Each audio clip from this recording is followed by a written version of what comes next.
Hey everyone, we're going to be continuing our study of linear functions, and we're now into the stage where we need to be able to write the equation of a line depending on what we're starting with. We're first going to go through remembering what our linear equations look like, and then we're going to look at writing that equation from a couple of different spots. So the first thing we're going to do is let's take a look at what our equations are. There are two forms. We are focused on what's known as slope-intercept form. So if I can go ahead and highlight this here. This is our most important form, the slope-intercept form. This is what we're going to use when we write an equation. Whenever you're asked, find the equation, that's what they mean. Now there is a different form, and it's known as standard notation, standard form.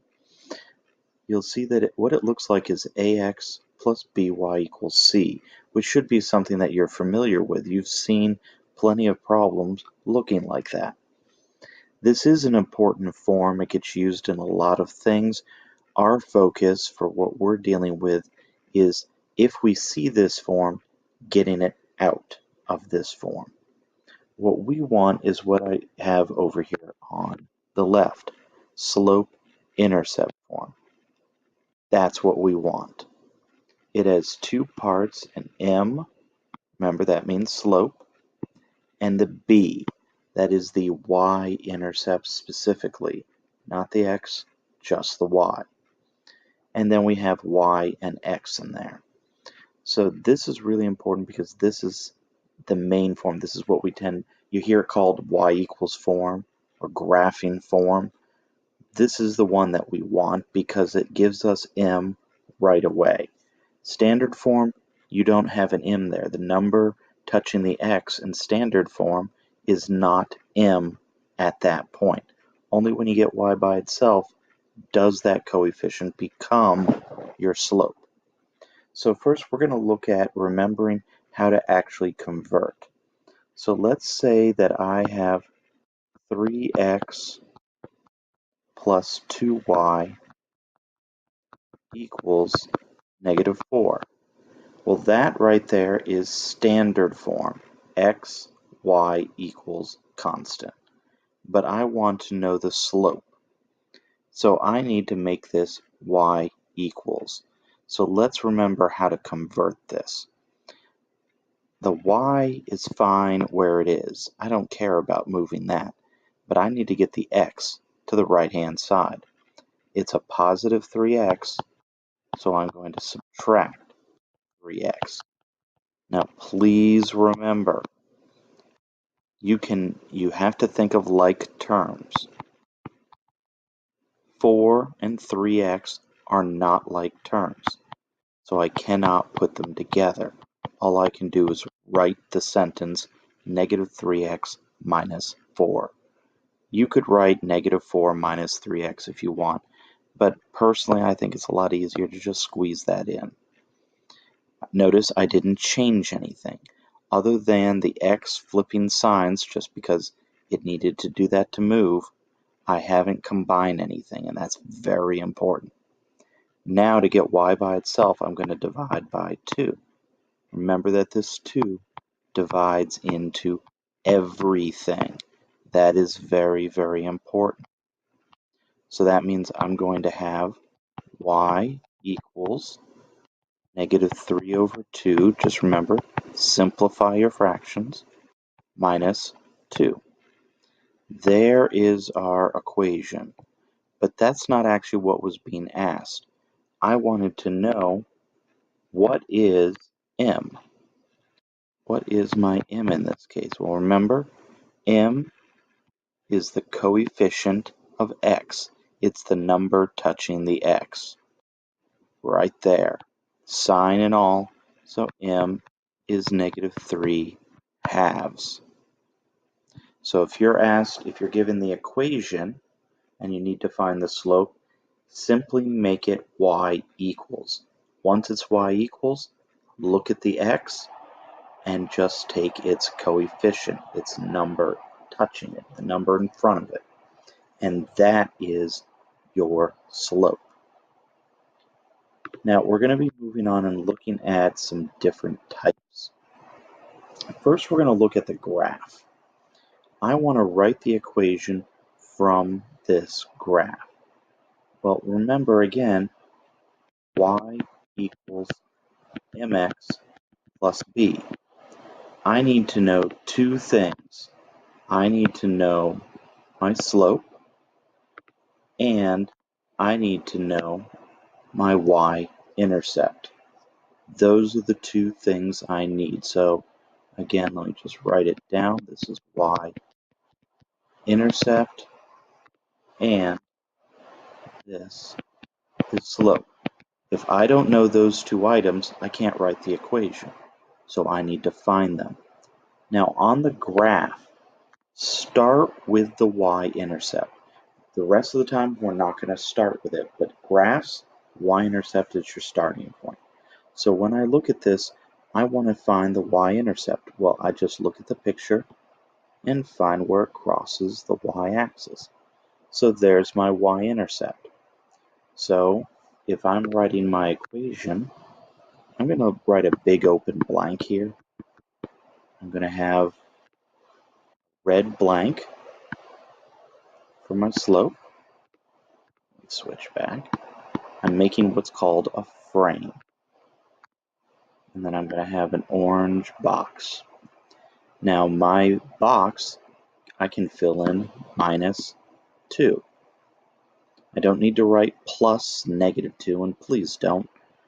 That's not very useful. Just write -2. Now I just need the slope. Now here's the thing, I already have one dot, that -2. I need to find one more point to find my slope. So I need one point. Remember, it has to be at an intersection of grid lines. I have a point that's possible there, and I have a point that's possible down here. It doesn't matter. I'm going to just go with the one on the left. So I'm going to draw vertical. I'm going to draw horizontal. And then I'm just going to count.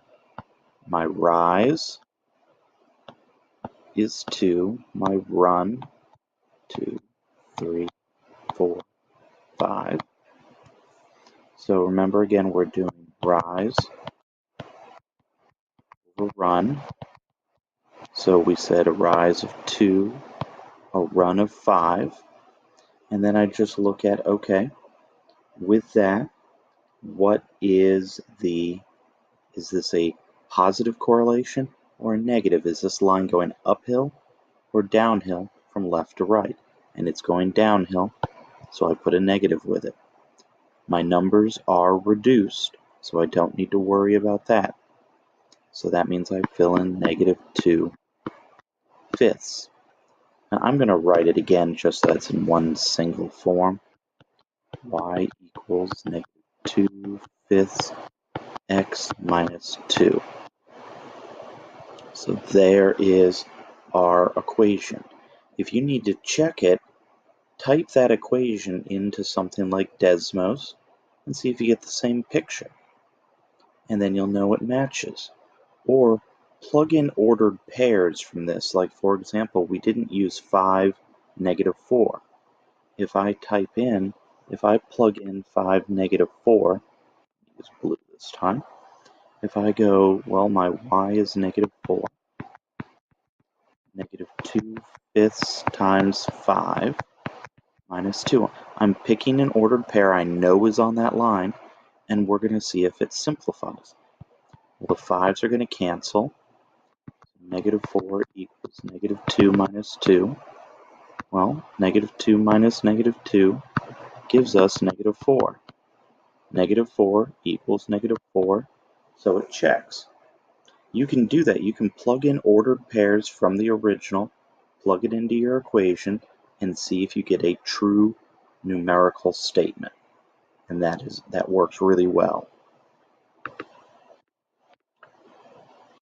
Now we're going to look at what if you're given the slope and the y-intercept. So, for example, what if we know what the slope is and we know what the y-intercept is? If you remember from the last thing we looked at, when you know those, you need to know those two items to write the equation. So let's say that I give you this problem. I say that we have a slope that equals -9 and a y-intercept of 4. And that's the information. So I'm going to use red and I'm going to circle my slope. Do I see the slope? Yes, right there. Do I see a y-intercept? Yes, right there. Do I have both items for my equation? Remember again, our equation, y equals mx plus b. You'll see me write this down a lot. I highly recommend that you write it down a lot. That way it'll stick in your mind.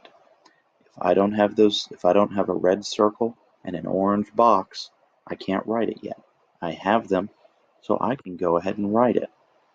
So again, I'm going to write y equals, I've got a big red circle, x, and then I've got my box. I can fill in +4, and I can fill in -9. So if I make certain I write it clear, -9x plus 4. Let's look at another one here. Let's say that I have an m of -1/4 and a b of 5. So I'm looking again, y equals my red circle, x, and my box. So I have my b, that's my y-intercept. I have my m, that's my slope. So I have a -1/4, and I have +5, plus 5. So again, if I squeeze it together, y equals -1/4 x plus 5. The reason that we show this is where people actually seem to make the most mistakes. Because it's so simple, you tend to forget that it is that simple. You think there's more to it. There's not. But this is the most basic form. If you don't know these two items, then think about one of the ones we're about to look at. So we have graphing, we have slope and intercept. What about slope and a point? This is where there's actually some math that you have to deal with. So let's say that I give you this. I say you have a point of 5, 2. And I tell you that the slope is 3/5. And again, remember, y equals mx plus b. And your goal is to find m and b. You don't know them, you can't write the equation. Now here, I have m. I have half my answer. This dot, 5, 2, is on the line, but it's not the intercept, so I don't have b. But what I have is an x and a y. And that's really, really important. So I have y equals mx plus b. I know that my m is 3/5. I now know that, and I do not know yet, plus b. But I do know that y is 2 and x is 5. And then there's still an equal. Put that original. So now all I have to do is the math. I need to solve for b. So if I multiply here, I still have the 2. 5's cancel because it's numerator and denominator. So I'm left with 3, but I still have that plus b I don't know. Now I can subtract 3 from both sides. So I subtract, I get -1 equals b. So there's my b. So now when I write my equation, I'm just going to fill it in like normal. I have y equals 3/5 x minus 1. And there's my equation. Let's look at another example. Let's say I have a point of -3, -3, and I'm told I have a slope of 1. So again, I already know half my answer, but I don't know b. But I do have an x and a y. So I'm going to go ahead and write y equals mx plus b. So let's start. I've got a y, that is -3, equals, I have an m, that is 1. Then I have my x, and that is also a -3. And then I have my plus b. That's the unknown. Now I can start solving. I know that I still have -3 equals -3 plus b. Now I can deal with the 3's. I'm going to add this right-hand 3 to the left, but if you notice, they both cancel. But remember, when you cancel an entire side, you've got to put a 0. So 0 equals b, so that's my y-intercept. Now this puts us in a little bit of a little situation. Let's write y equals 1x, technically, plus 0. But I don't like having zeros in answers. They're not useful unless 0 is the answer itself. So I'm simply going to say y equals 1x. I will not write the plus 0. I'm also not a fan of putting a 1 in front of a variable, so I'm just going to say y equals x. That's the simplest form. The 1 is okay. 1 can help us there. The plus 0, you're never going to see a plus 0 written in an answer. You normally will not see a 1x. You'll just see x. But usually if you leave that, it's not that big of a deal. So we've looked at 3 types of starting points. We've looked at graphs, slope and intercept, and slope and a point. Now the last one is, and notice each one of them had, at first we had the intercept, and we had to do rise and run for the slope. The second one, slope and intercept were both there.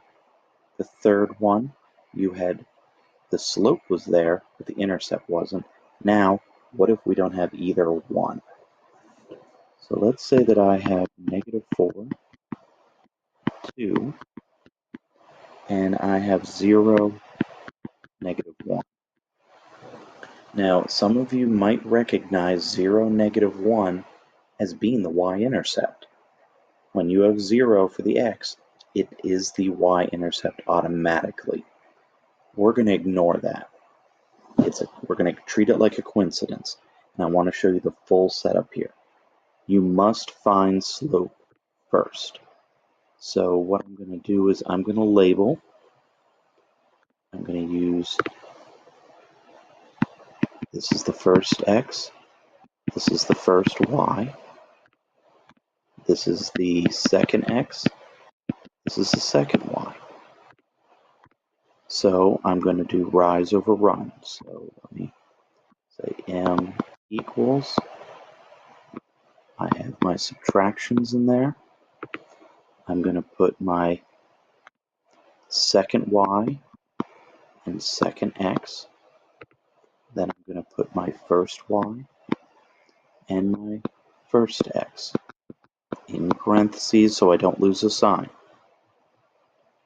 We know that this becomes a plus, and so that's going to become negative 3 over 4, which is simplified. So there's half my answer. Now to find the other half, we need to choose an ordered pair. I always pick the one on the left. It actually doesn't matter. Again, let me put up top here y equals mx plus b. So remember again, we've got to find m, we've got to find b. We have the m now. So y equals mx plus b. So we know that our y is 2, our m is negative 3/4, our our x this time is negative 4, and then plus b. Now, just like before, we're going to follow the same process. 2 equals, well, I can cancel that, make that a negative 1, so that's a positive 3 plus b. Then I'm going to subtract the 3, which is going to leave me, I'm going to drop it up here, with, actually, let me erase that, and I'm simply just going to squeeze it in down here, as negative 1 equals our b. So now I can write my equation now that I've circled and boxed. Y equals negative 3/4 x minus 1. There's my equation. Let's do one more example with this. Let's say that we have 4 negative 3 and 5 negative 4. And after we go through this, we'll talk about special cases. So again, I need to look for these items. I don't have m and b yet, but I do have my first x and my first y. I have my second x and my second y. Sorry. I made a mistake in my colors. I am going to switch that. I find the colors help personally. So we're going to have some green, second x, second y. Remember, if you ever do your own work in colors, go for it. It does not hurt anyone. M equals, I'm going to drop my subtractions. So I'm first going to put my second term, so I have negative 4 and 5 for y and x. And then I have negative 3 and 4. Again, remember, double negatives become a positive.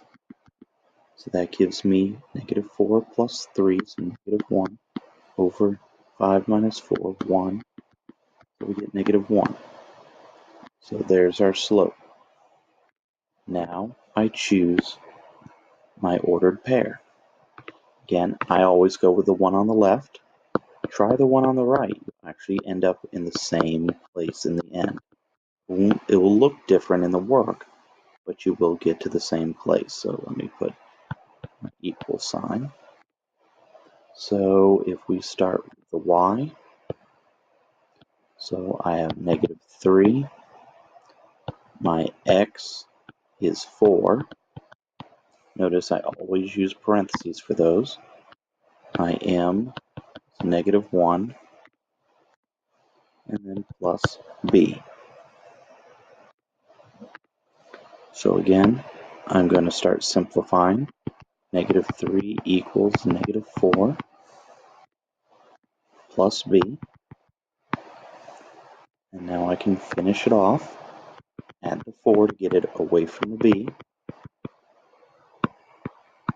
Squeeze it on the side.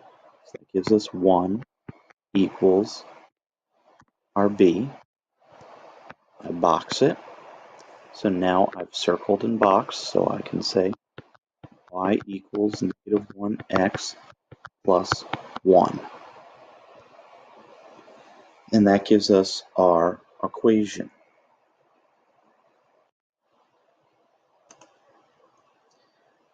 Now we're going to be looking at special cases.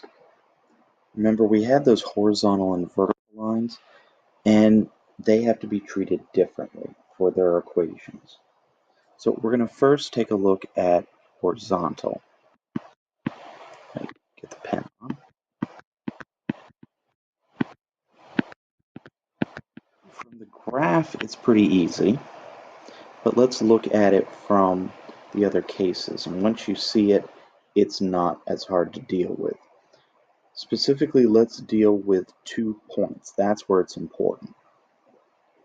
Remember that for a horizontal line, the slope is automatically 0. That's always the case for all horizontal lines. That means then, when we studied slope, we talked about this. Let's say that you have 3, 4, and you have negative 2, 4. This is a sign that there is a horizontal line.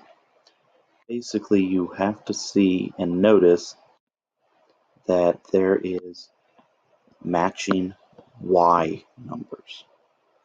The goal is you have to get a matching number on top of your slope formula. But whenever you do that, you end up with this case.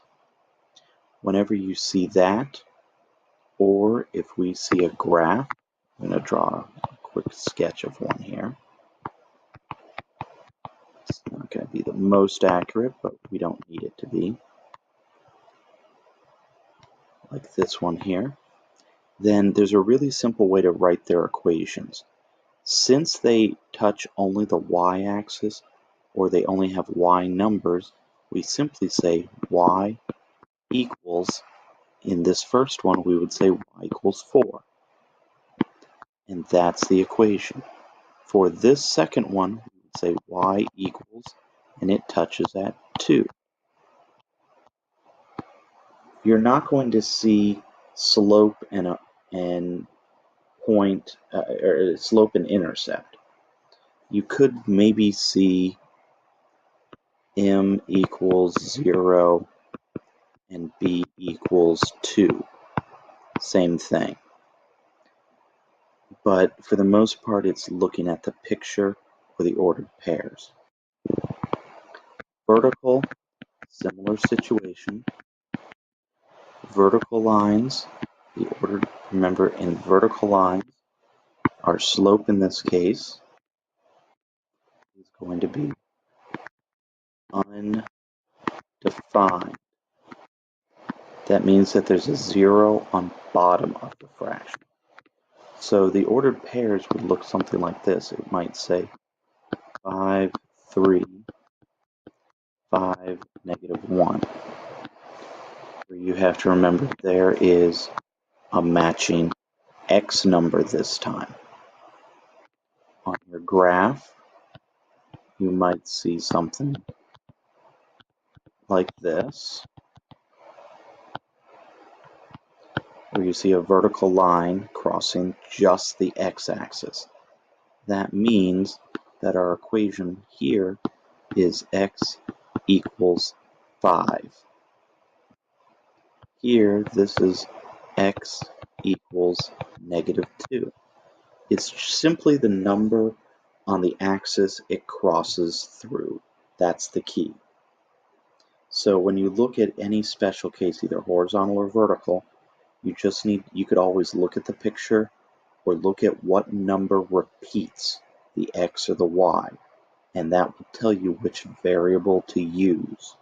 Or you look at the graph and see which axis does it cross and at what point, and that's going to tell you what you need to know. So hopefully, make certain to go through this video as many times as you need, and hopefully this will give you some good ideas on how to write these equations.